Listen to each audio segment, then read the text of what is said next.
to become a disciple of the messenger that we have in this day and age that originated or came to us, that ambassador or emissary who comes down to the world of impermanence and the world of shadows and mirrors, this illusionary world, and who can teach us and tell us what reality really is. We want to find, the disciple must find the man who was in the cave with us, who managed to escape outside of Plato's cave and to see the world of forms and came back to tell us about.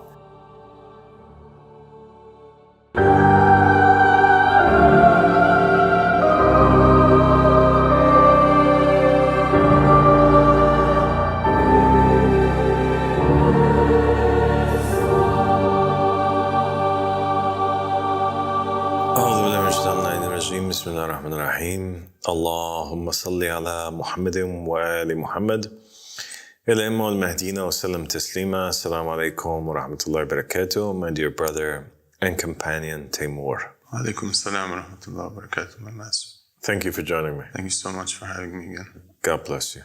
Today we're going to continue our conversation that we've had in the last couple episodes, which had to do with this idea that there are mysteries in religion. There's a goal that is in religion, that exists within it, that is more than just a person keeping a set of commandments or performing a set of rituals. That the purpose of religion in actuality is much greater than that. Mm-hmm. I think that a lot of this topic, which we discussed, has to do with the idea that one must find the truth in a world of falsehood, right? Jesus says, I am the way, I'm the truth, I'm the light. Jesus also calls himself the light of this world. I am the light of this world so long as I am in this world. There is this idea which we've spoken about many times within the episodes that we have recorded on this channel, that has to do with the fact that the Imam is the light of the time, or he is the truth of the time, and whatever the Imam says, his truth, is greater than even that which our eyes may perceive or our ears may hear. And that this idea that God or God's Spirit veils himself within this world, and it is upon us to, who are the children of God or of the born of the light of God, to be able to identify in the midst of all of this darkness where the light is, where the truth is, and to follow that. Yes. All right? Yes. And you have examples in the Bible where Jesus is speaking with the Pharisees, and he tells them, the non-working scholars and rabbis that were against him, he tells them basically that, your father is not my father. It's because, you're of the devil, you're children of the devil, you're children of Cain, you're children of the darkness. That's why you don't recognize me, right? Mm-hmm. So there's this idea that there are two worlds. There are two things, right? And the things are good and evil, light and darkness. There are these opposites that are at play, truth and falsehood, heaven and hell, angels and demons. So there's these two opposites that are always at play with one another, and each and every one of them is trying to overcome the other. The world of darkness and the world of falsehood is trying to swallow the light. And this is something which is spoken about greatly in, for example, the Manichaean teachings of the Prophet Mani, one of the 124,000 unknown prophets and messengers, right? Or unknown to Christianity, Judaism, and Islam for the most part. He spoke about this idea how there were these two worlds, the world of light and the world of darkness, right? And that initially the world of light sent forward an emissary or a messenger of the light to the world of darkness, and the world of darkness and chaos basically swallowed it and consumed this light. It was seeking to overcome, to invade, right? To permeate all throughout the world of light. It had envy against it. It wanted to control that world. And the opposite is also true. You have the world of the light also wanting to light up this world and light up this darkness and to overcome it and to banish the darkness or convert it into light. So you have these two opposites that are constantly at play with one another, you know, and it becomes the journey and the point of the believer who is choosing to become a disciple of a prophet or a messenger of a hujjah to identify which of those two realms he is existing in. And I think that without a shadow of a doubt, Jews, Christians, Muslims, everybody would agree with one another that we do not reside within the world of light. This is not the dimension or the realm in which we're existing right now. We are not existing in paradise at the moment. This is not heaven on earth. And you can tell that that's the case by the amount of suffering and impermanence that exists here in this realm. Everything is fleeting. Nothing that we want to hold on to will remain forever. It is a world that is absent largely of the light, with the exception of this concept that is recreated in every generation or in every time, and that is the concept which Manny spoke about, which is that the world of light is sending forward a messenger that comes and abides in this world of darkness and shines. And for the most part, most of those emissaries or those lights that come into this world of darkness are consumed by the darkness, so to speak, or murdered or killed or imprisoned or silenced, or their teachings are hijacked and changed. Yes. Right? Yes. And this concept of this duality when it comes to these two realms is something also that is not foreign to some of the other 124,000 prophets and messengers, as we spoke about in the episode of the prophets and messengers. We said that not all of them are going to use the same terminology when they're speaking to their nations, because each one is expressing to a people that hold a different set of references and cultural values and norms and words and sayings and understandings and sciences. And so, but the idea we find being expressed is always the same, right? So maybe there's a Judaic prophet or messenger, or you have the Messiah coming, or you have the Prophet Muhammad who is coming from one of these Abrahamic, branches of religion, Judaism, Christianity, or Islam, and they're describing these two worlds as, the present, the dunya, and the hereafter, right? The dunya and the hereafter, or they're describing them as heaven and hell, etc. Whereas you might have one of the 124,000 prophets and messengers, the likes of, for example, Plato, coming forward with this idea that there are these two worlds. There's a world of forms, right? And then there's the physical realm in which we exist, right? This world of shadows, lights, or smoke and mirrors, so to speak, right? So what Plato essentially was teaching and saying was that there are two realms. There's a realm that we think is the real realm, but what we perceive in it are merely lower imitations, lower reflections, lower shadows of forms that exist in a higher plane, a more perfect plane, right, that is more real than the plane that we are existing in now. And he clarified this and demonstrated the idea behind his theory in the allegory of the cave, where he described, and we'll just go over it real briefly, he described that there were these prisoners that had grown up in this cave their entire life. They were chained with their hands behind their back, right, and against a wall. And behind them, there was this flame which they never saw, right, which lit up a wall opposite to them in the middle of the cave. And there were some prison guards who would basically take these cardboard cutouts, right?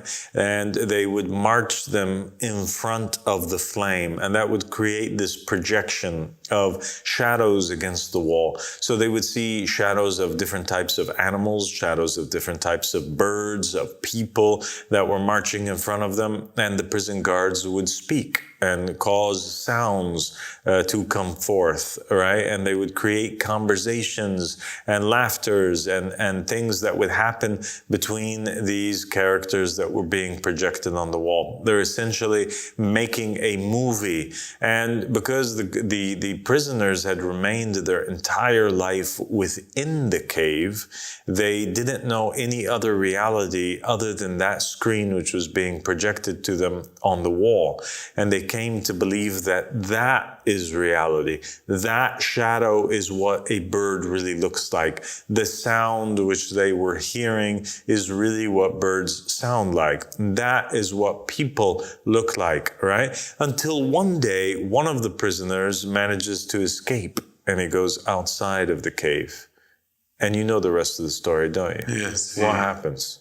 He goes outside of the cave, and once his eyes adjust to the brightness outside, he begins to see a real bird or a real horse or all these things which he saw on the wall. He begins to see a truer, more real version of them. Exactly. His eyes are blinded at first, and they hurt him. But once his eyes adjust to the light, he now perceives colors that are more real than anything that he has ever seen within the cave. And he senses the dimensions, right? The shapes, the forms in its reality. Things which he never would have perceived within the cave. So what they were seeing was two-dimensional also. It's interesting because they're seeing everything on a flat wall, and now he sees a third dimension. That was interesting. Exactly. And so now you have this concept of what? A world of darkness, a world of light, a world of falsehood, and a world of truth, a world of a mirage, of fantasy, a world of change, all right, impermanence, and you have a world where everything is more perfect, more real.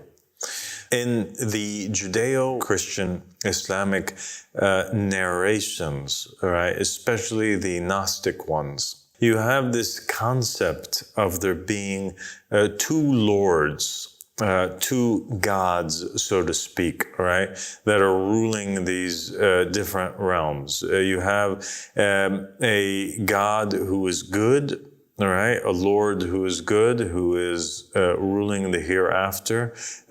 He is a God of love and mercy, all right, a God whose creation is perfect. And you have the explanation that there is another deity, right? A fallen angel, so to speak, an imposter who thinks himself to be a god, but he is a less capable god. And we've referenced books that described this being as having the name of Azazel in Islamic literature. For example, in the book al-Kitab, which is a Gnostic book that is of an Ismaili Shia source. You also have other 12-verse Shia sources and even Sunni sources which speak about how when God created this physical realm, this physical dimension, he gave the task to a particular angel to come down and form this world, right? And so that angel ends up being revealed as Azazel, who ends up renegating against Allah subhanahu wa ta'ala. But before he was given the title of being Abalis, right? Or Abal Khalq, or the father of creation, because he is the one that formed this world, and he formed this world in a cheap imitation of the higher realms which he was able to peer into because of his high degree that he had reached into, right? And this concept or idea is further confirmed in the temptation of Jesus Christ in the Gospels, where one of the temptations that Lucifer or the devil tempts, or Satan tempts Jesus by, is that he tells him basically, if you fall down and prostrate to me, if you worship me, I will make you king over the entire world, right? And he demonstrates that all of the kingdoms on the earth, he's in charge of. He's the one who appoints the leaders over them, right? So you have a world which is ruled by the devil, ruled by this angel who created it, and he created it as a cheap version, right, of the creation of the Almighty. And this matches exactly the teachings of Plato in regards to there being these two worlds: the world that is real, the world of reality, alim al-haqiqa, right? And you have this other world, which is al-alim al-maddi, or this world here. And these two worlds, they go in opposite directions, Taimur. And you have many narrations from the Ahl Bayt alayhim salam that basically state that it is this physical material realm, this worldly life that we're in, that is not real. The Quran even calls it an illusion. And the narrations of the Ahl Bayt alayhim salam say that you can't serve both the dunya and the akhirah. You can't serve this world and the hereafter. If you try to please one of them, it leads you in a direction that is opposite to the other one. And so this concept of the opposites is established between these two worlds, the world of the hereafter and the world of this world right here. The world of the hereafter, this is the one that lasts forever. This is the one where things in it never die. Immortality is granted, right? As to where this physical world, everything in it is fleeting. You can't hold on to it, right? Because its substance is forever changing. It goes from being, you go from having a body to that body basically growing older and wrinkly, and your strength goes away. Your beauty goes away, right? Your status changed. You go from being a small, short, cuddly little baby, helpless, right? And then you begin, your state changes, and you become stronger, right? You become taller, you become braver, you become more intelligent, more mature, more wise. And then you become in a state of perfection, and then you begin to wane away, or to dissolve away, or you begin to, basically fall apart and grow old and rot, and your hair, falls from your head, and your teeth fall out, and you end up in the end a corpse that is rotting away in the grave. And even when you get into the grave, what happens? You begin to dissolve, and your state changes from being that of a corpse, right, to basically dust into the ground. And even that dust changes once it becomes affected by the elements and by the creatures that are in the earth that consume you, and then you become part of it. And it's a never-ending cycle and a never-ending process. But this never happens in the hereafter. Why? Because as the Prophet Muhammad ﷺ demonstrated once, when there was an old woman who came by, and he was joking with her, and she asks him, she says, prophet, will I enter into paradise? And he says to her, well, there's no old women in paradise. Old people don't go into paradise. And then she began to cry. And then he immediately stopped her and said to her, people, when they go into paradise, essentially, they are in an age of perfection. Some narrations said that it was the age of 33, and they remain at that age. They remain forever young, youthful for all of eternity, because that is the age, right? Or that youthful state is what all people aspire to be. Nobody wants to be a helpless child living for eternity in that state. Nobody wants to be an awkward pubescent, right? Or prepubescent, or toddler, or a teenager. Everybody wants to get out of that awkward stage, right, of imperfection, and to be at the height of their glory. And so for most people, that's around the age of 30. And so it is that age that people abide in that state forever young and forever beautiful. And all the inhabitants of paradise also have beauty that never goes away. There's no death. Everything that you love remains. There's narrations that state that this impermanent state, which is caused by death, that death itself manifests in the hereafter as a sheep and is slaughtered by God or by his messenger, thus creating this state of permanence for all times in that world, the world of forms. It's true. In this world, nothing stays the same, and everything is always changing. And all the religions, I think, speak about this world being an illusion and being absolutely an illusion. It's described as being just games. It's fun and games. It's a world of illusion. It's a test. It's a trial. It's something that the believer has to be patient in for a short while before he passes along. It's nothing to be taken seriously. It's described as a person who takes this place as his permanent house, is described by the prophets as being someone who basically chooses to build a house on the sand, on the sea, basically, right on the edge of the sea or on the sea itself. And obviously that house is going to sink. It's not going to stand there, right? Because it's not solid. And so why is this important to the topic of elevation? Which we were speaking about. What's the connection? There's a very important connection, because if the state of life in that world is one which is stable and permanent, then we have to say that all truth would reside over there, right? That would become the world of truth, because truth, by definition, is something which is unchangeable. Right?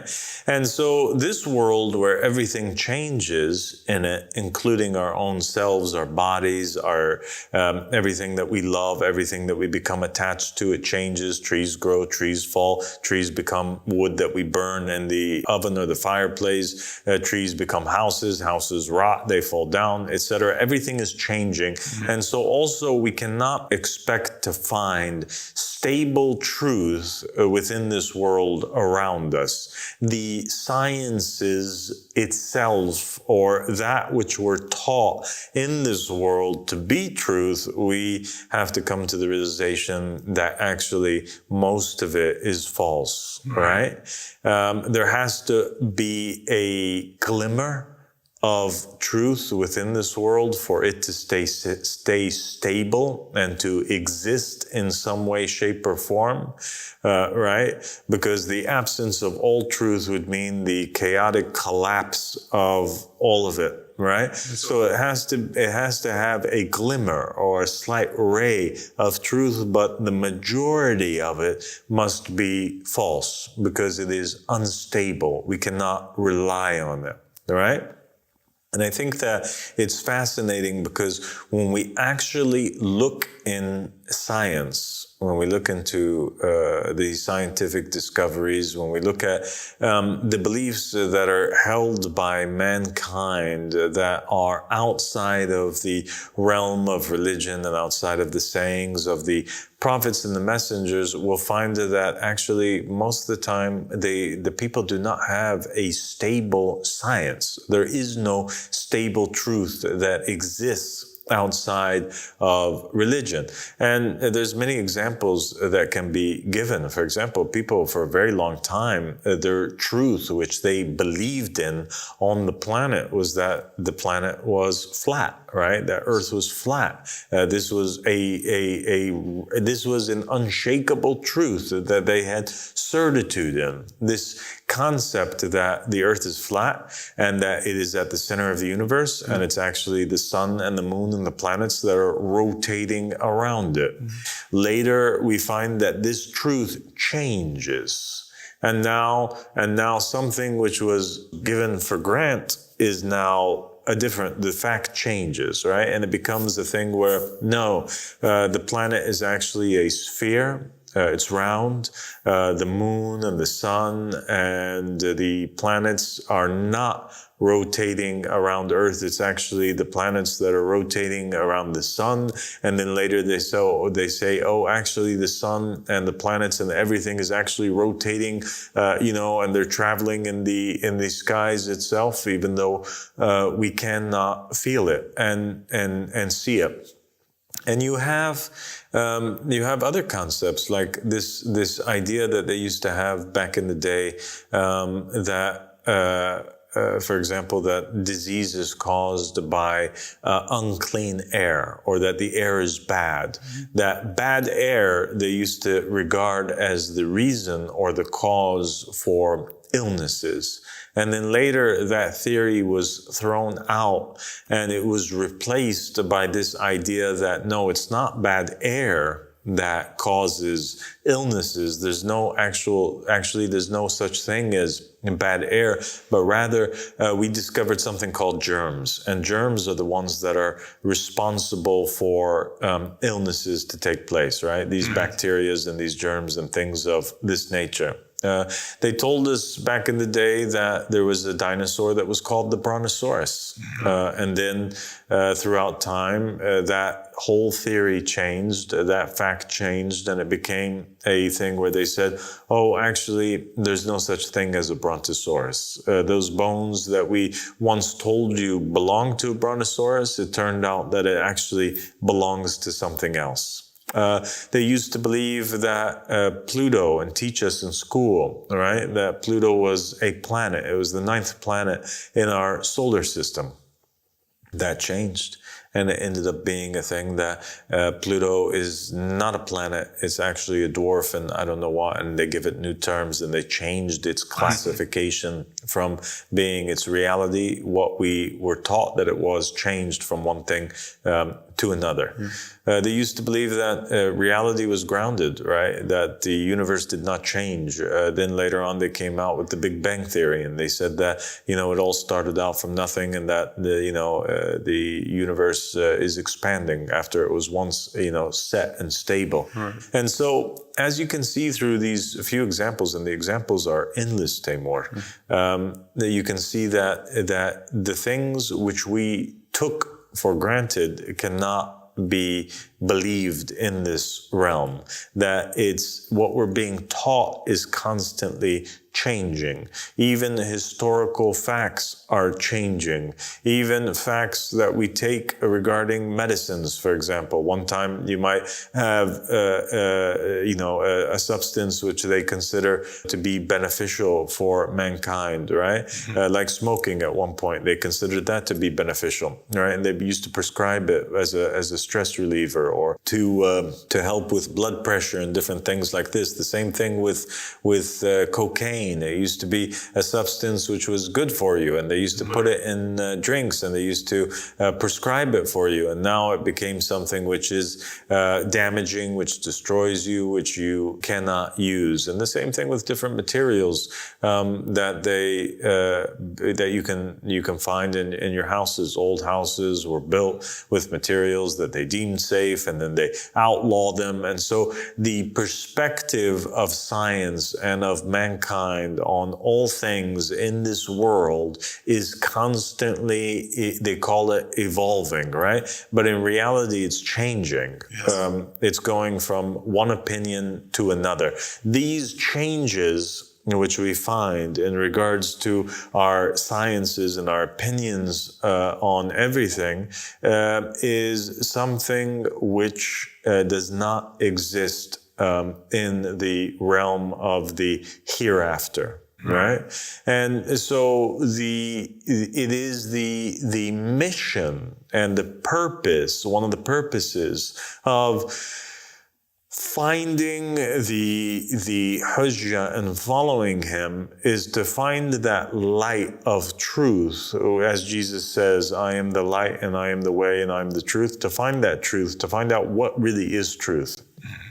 To disregard, to become a disciple of the messenger that we have in this day and age that originated or came to us, that ambassador or emissary who comes down to the world of impermanence and the world of shadows and mirrors, this illusionary world, and who can teach us and tell us what reality really is. We want to find, the disciple must find the man who was in the cave with us, who managed to escape outside of Plato's cave and to see the world of forms and came back to tell us about. Right?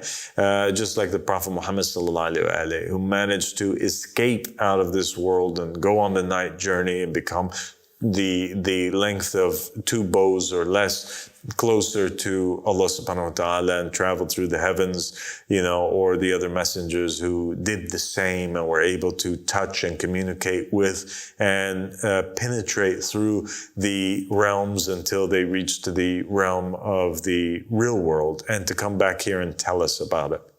Because we cannot trust our senses. The prisoners have to, in order to benefit from the messenger, disregard and forget what their eyes are seeing and what they've learned and what their ears have heard, right? In order that they may focus on, as unbelievable as it may sound, the narration or the story that's given by this prisoner that managed to escape, this messenger now who came to us from the outside of the cave. And we have to follow him and trust his eyes above our own eyes, his ears over our own ears, his mind over our mind until he manages to lead us outside of the cave, because all those things that we took for granted in this world, they are false. And actually, it's interesting when we put side by side the words, right, of the messengers that even came 1400 years ago, when we put it side by side with the sciences or the so-called sciences that were being taught today, we find something amazing take place. We have that here, hundreds of years after the Prophet Muhammad sallallahu alaihi wasallam, they're saying, and after the Imams, they're saying that the reason for diseases is this theory that there's air that's bad. The bad air is causing the sicknesses and the diseases, right? It's not having dirty fingernails, right? That have underneath it, for example, threadworm eggs or some sort of other type of germ, right? Or bacteria that is deadly. They tell us that it's the bad air. But that's not what the Prophet Muhammad sallallahu alaihi wasallam told us. The Prophet Muhammad sallallahu alaihi wasallam told us something else. Then they change and they say what? That actually we discovered through microscopes that there's these living organisms that exist underneath the fingernails, right? If you don't wash your hands, there's these germs that are crawling all over your hand. That there's these bacteria and viruses that live at a microscopic level that your eyes can't perceive, or then that your ears can't hear, that are residing all over you. And that's the reason why you have to wash your hands, because if you don't wash your hands, these illnesses are going to affect you. Well, what do we have the Prophet Muhammad sallallahu alaihi wasallam and the Imams from the Ahl Bayt having said, over 1,000 years ago? They said in several narrations from Abi Ja'far, from Imam al-Baqir and Imam al-Sadiq alayhi salam and the Prophet Muhammad sallallahu alaihi wasallam, they said that there are these shayateen, these devils that reside underneath the fingernails. And so the Prophet commanded his companions, and the Ahl Bayt commanded the companions that they should cut the fingernails, because they said that if they don't cut their fingernails, if they don't cut their mustaches, so it's not like overhanging, over draping and becoming filled with food as the person's eating, and then they're unable to wash it off, that these would be places where the devils would reside at, and these devils are known obviously to affect the human being. And so isn't that something that's interesting? It almost seems like the Prophet Muhammad sallallahu alaihi wasallam is describing what mankind eventually 1,000 years after the Prophet and the Ahl Bayt lived came to discover or find out. The Prophet is describing these bacteria or these viruses. So now the question becomes, who should I believe now? Should I believe that these are just low-level, low-intelligent beings that are creatures that are residing underneath our fingernails? Or should I believe that they're actually actual devils, as the Prophet Muhammad sallallahu alaihi wasallam described? Was the Prophet using the word devils as just an allegory, or just a word to say that like there's something bad? That it's a bad thing? Or are these viruses and these bacteria and these germs animals of the devil world? Or are they conscious beings themselves? Is this the form of devils? Do they come to this world, in that shape or form? Because that's what the Prophet sallallahu alaihi wasallam described them as shayateen.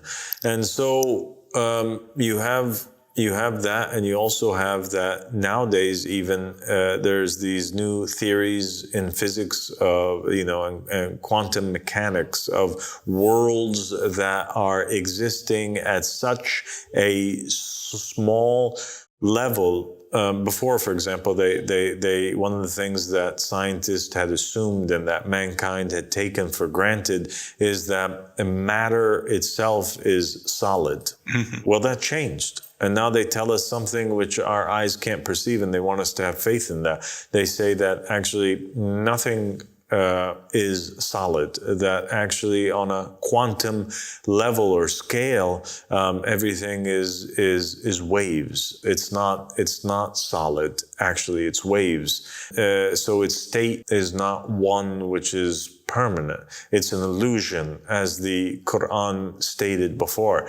And they also talk about theories of worlds that are existing on a quantum level. And that's where you get the ideas behind all of these movies that they're putting out today, like, for example, Ant-Man and these things, right? Where deep down inside, there are worlds within worlds, and worlds that are even smaller than an ant, smaller than the germs or the viruses or the bacteria. So how do we know now that that's not exactly what the Prophet Muhammad sallallahu alaihi wasallam was describing when he spoke about devils that are residing underneath our mustaches or in our beards or underneath our fingernails if we don't keep them groomed and tidy? How do we know that there are not conscious beings that are existing, on a microscopic or on a quantum scale, that are conspiring consciously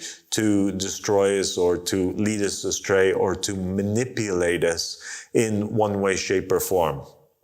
And I think that that's a fascinating concept in itself. It's super fascinating, and I think the choice between following the one who never changed their story versus following the one who's constantly changing their story is clear. I mean, the prophets and messengers, they've been saying the same thing from day one. And they have been. And so that becomes the goal, to follow them. And there's this aspect, Tamor, which is really important that I want to touch up lightly on before we finish the episode and begin the next episode, kind of as a continuation of this. There's this concept that we have in religion of this key that the believer must attain. And that is the goal of the alchemist, or the goal of the disciple, right? To reach that level or that degree where he can have this key, which was given to the prophets and the messengers. You know, like in the Matrix, where you have this key maker, all right, who's the guardian of the key, that there's this key that affects reality in one way, shape, or form. And the person who has it has the keys to the heavens and the earth, like Jesus, peace be upon him, told Simon Peter when he said to him, before he passed, he said to him, I'm giving you the keys to the heavens and the earth. Whatever you bind on earth shall be bound in heaven, right? Mm-hmm. So now he has this ability, all right, to make something or to say something, kun feyakun. He's able to say to something, be and it is. He's able to establish a law, to make a statement, right? To reveal a particular truth, and this truth becomes bound not only here, but in the world of forms, the world of reality, right? So it's like a superpower, a kind of a holy grail that has the capability to affect reality, and that this key is always safeguarded by at least one individual in every day and age, all right? And that is the Hujjah, that is the Simon Peter of the age, the Jesus of the age, the Prophet Muhammad, or the Imam. And each time one of them passes, he passes on this key to his successor. And these keys might even be given to believers who reach a very high degree or level. And this is kind of indicated in some of the narrations where Allah subhanahu wa ta'ala says, my servant, obey me and I'll make you like me. I say to a thing, be and it is, and I'll make you say to a thing, be and it is. And in another version of the narration, Allah subhanahu wa ta'ala, while addressing his servant, says, I want and you want, and it won't be except what I want. Give me what I want, and I will give you what you want. Fight me in regards to that which I want, and I will make you tired in regards to that which you want. And in the end, it will not be except what I want.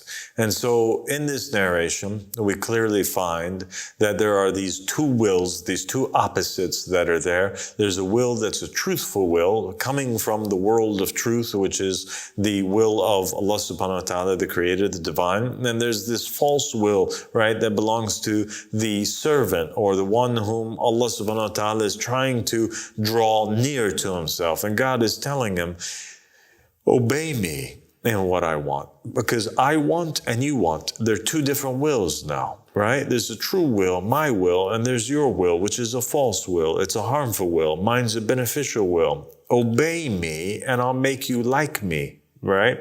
I will give you that which I have. You'll be able to say to something, be, and it will be, because you will be my caliph. You will be my successor. You will be my representative. You will be the light that is in a world of falsehood. If you do as I'm telling you to do and reach this state of perfection, this state of truth, where you're only speaking the truth, well, eventually your word will have the upper hand in a world of falsehood and chaos and impermanence. It will be your word that will last forever.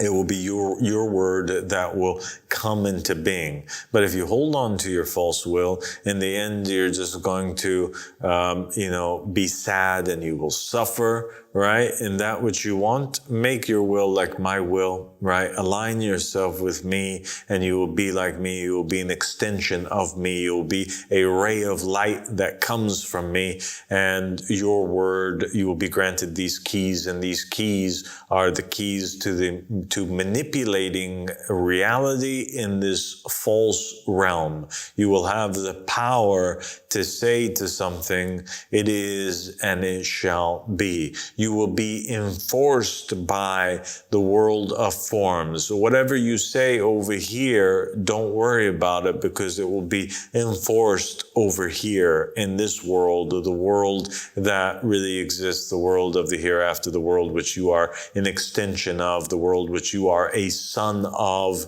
right? The light or of the source itself. And so it is to know the truth, the purpose of wanting to elevate, but it's also to become a caliph of Allah subhanahu wa ta'ala, a successor of Allah. That is the highest, right? That is the epitome of the journey. That's the destination, to become the complete human being, the mind to be perfected. And that's why Muhammad and the family of Muhammad alayhi salam, they reside in a realm, right? Or their souls extend to a realm which is the realm of the complete mind. And that's why the narration said that the highest level of the heavens, the seventh heaven, is the world of the mind, right? Where the mind is completed. And if you reach that realm of the seventh heaven, or that realm, then you are from Muhammad and the family of Muhammad, and you have a complete mind, and you've reached the epitome of the journey. You've reached the destination. You become a true Shia of Muhammad and the family of Muhammad. And the Quran says, and verily from his Shia is Abraham, when speaking about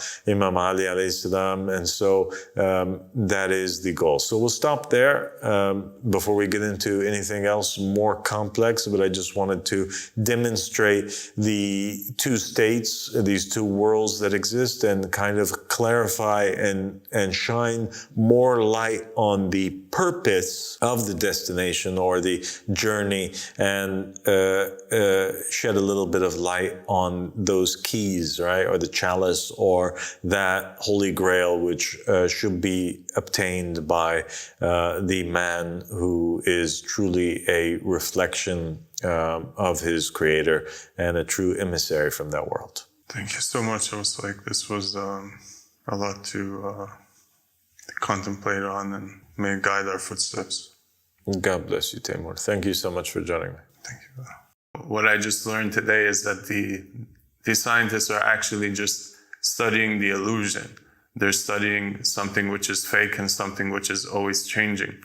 And just looking at the history of science, as from him, his peace demonstrated, the science itself is always changing.